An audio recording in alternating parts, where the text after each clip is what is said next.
Friends, कैसे हैं आप लोग। आज मैं स्टार्ट करने वाला हूं अलजेब्रा। बहुत दिनों के बाद मैं आज प्रोफेशनल लाइक की कोडिंग मैं आज वीडियोज़ में हूं और ये मेरा स्टूडियो का भी लगातार जो कंटिन्यूटी जो बना चला रहा है उसको मैं बनाने का पूरा प्रयास कर रहा हूं और कोशिश कर रहा हूं कि ये जल्द से जल्द जून जुलाई तक के मंथ आते आते यानी 2021 में ही बहुत बड़ा उद्घाटन करने का मेरा विचार है कि मैं एक अपना सेल्फ स्टूडियो बनाऊंगा और उसमें जितने भी मैथमेटिक्स के जितने भी क्वेश्चन पूछे जाते हैं तो उस पर हम क्या करेंगे, ज़्यादा एक्साइटेड करने का प्रयास करेंगे कि आप लोगों के बीच में गुड एक्सीलेंट बिहेवियर से भरा हुआ अच्छा क्वेश्चन लेके आऊँ जो आप लोगों को क्या कर सके, एकदम बिजी कर सके कि मैं किस तरीके से बिजी हो सकता हूँ। आज मैं कुछ टॉपिक की बात करूँगा अलजेब्रा की। अलजेब्रा कुछ रिलेशन के बारे में बात करूँगा, क्या रिलेशन है। इससे मैं आपके सामने कुछ क्वेश्चन लिखने का प्रयास करता हूँ और उस क्वेश्चन का एक्सप्लेन मैं आप लोगों के सामने प्रस्तुत करूँगा, ठीक है। और अगर आप लोगों को मेरा वीडियो अगर अच्छा लगता है तो आप मेरे वीडियो को सब्सक्राइब कर दीजिए, लाइक करिए, कमेंट करिए, ज़्यादा से ज़्यादा लाइक करिए। सब्सक्राइब क्या करेंगे वीडियो को, आपको तो नीचे बेल आइकन में दिख जाएगा, तब से दबा सकते हैं, ठीक है।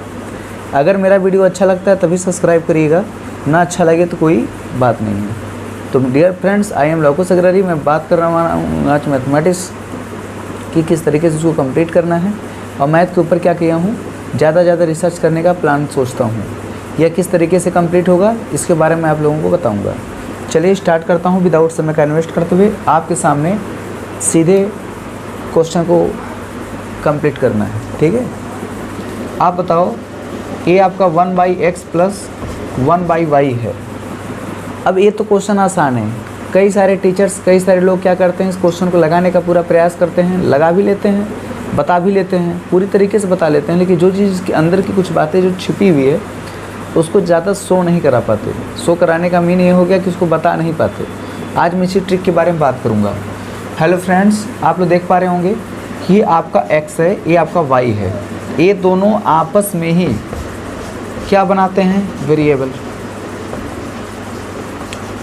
एक बात नोटिस हमेशा करिएगा कि वेरिएबल से वेरिएबल आपस में मल्टीप्लिकेटिव बहुत अच्छे तरीके से हो जाता है, लेकिन वेरिएबल का मल्टीप्लाई जब आप कंस्टेंट में करते हैं तब वहाँ पे क्या होता है कि आपका कोफिशिएंट बनता है। जैसे मैं अगर आपसे पूछूंगा इस तरीके का क्वेश्चन कि ए आपका xy है, तो आपसे अगर मैं पूछूंगा x के कितने कोफिशिएंट हो सकते हैं तो आप कहोगे 1, y के कितने कोफिशिएंट हो सकते हैं तो आप कहोगे 1। तो टाइप नंबर 2, टाइप नंबर 3 में तो बात यही कही गई है, यही बात समझाई जा रही है कि इसकी जो वैल्यू होती है ये आपका पूरी की पूरी 1 और 1 के ऊपर क्या करता है, डिपेंड करता है। लेकिन अगर आपका जो वैल्यू होता है, आप अगर वेरिएबल का मल्टीप्लाई कंस्टेंट से करा देते हैं, जैसे बाई चांस मैं यहाँ पे एग्जांपल शो करा रहा हूँ 5xy। अब यार मैं आपसे ये पूछूंगा कि xy की कोफिशिएंट क्या है या तो x की कोफिशिएंट क्या है, तो आप ये बता दोगे कि 5 है। अब 5 तो आपने बताया तो बात तो ठीक है, सारी बात को शो कर रहा है, आप उसे कंप्लीट भी कर लें। लेकिन अब इस 5 की जो वेरिएबल वैल्यू होगी वो आपको पुटिंग और नॉन पुटिंग दोनों पे काम करता है। तो यार क्यों ना ऐसा कोई ट्रिक मैं ढूंढ लूँ, आपका भी काम बन जाए, मेरा भी काम बन जाए अच्छे तरीके से। तो आपको यहाँ पे ये चीज़ देखना होता है कि x के कितने कोफिशिएंट काम कर रहे हैं y में। जैसे मैं बता दूँ, अगर ये आपका 5xy है तो xy के कितने कोफिशिएंट हैं, 5 कोफिशिएंट हैं, इस तरीके से, ठीक है।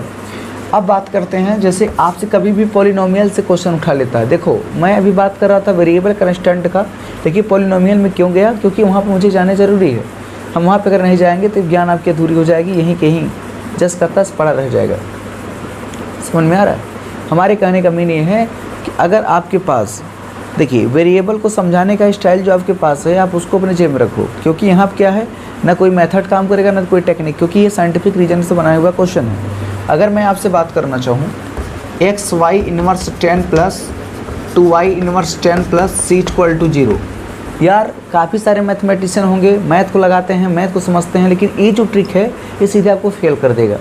ना तो कोई मैथमेटिशियन इस पर माइंड लगा सकता है, ना तो कोई स्टूडेंट इसको सॉल्व कर सकता है, बट इसका कंपेयर कर सकता है, क्योंकि मैंने 10 टर्म तक किया है।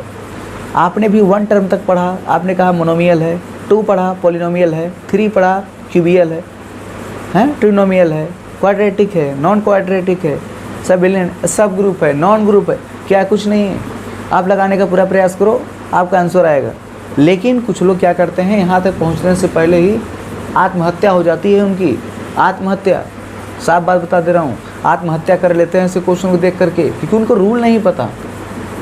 लगाने के तरीके तो शानदार हैं, गुड तरीके से फोकस कर रहे हैं, गुड तरीके से समझ रहे हैं, अच्छे तरीके से सर्वाइव कर रहे हैं। लेकिन सर्वाइव करने का मीन क्या है? जब तुमको एक क्वेश्चन का पूरा डेकोरेशन नहीं पता, किस तरीके से इसे डेकोरेट किया जाता है, तब क्या सर्वाइव करोगे, क्या बताओगे क्वेश्चन को? तो यार अगर आपको पता होगा, अगर किसी भी क्वेश्चन में, अगर आपको इतना बात ध्यान देना होगा, अगर किसी भी क्वेश्चन में दो वेरिएबल एक साथ आते हैं तो एक की वैल्यू आप 1 रख सकते हो या तो 0 रख सकते हो।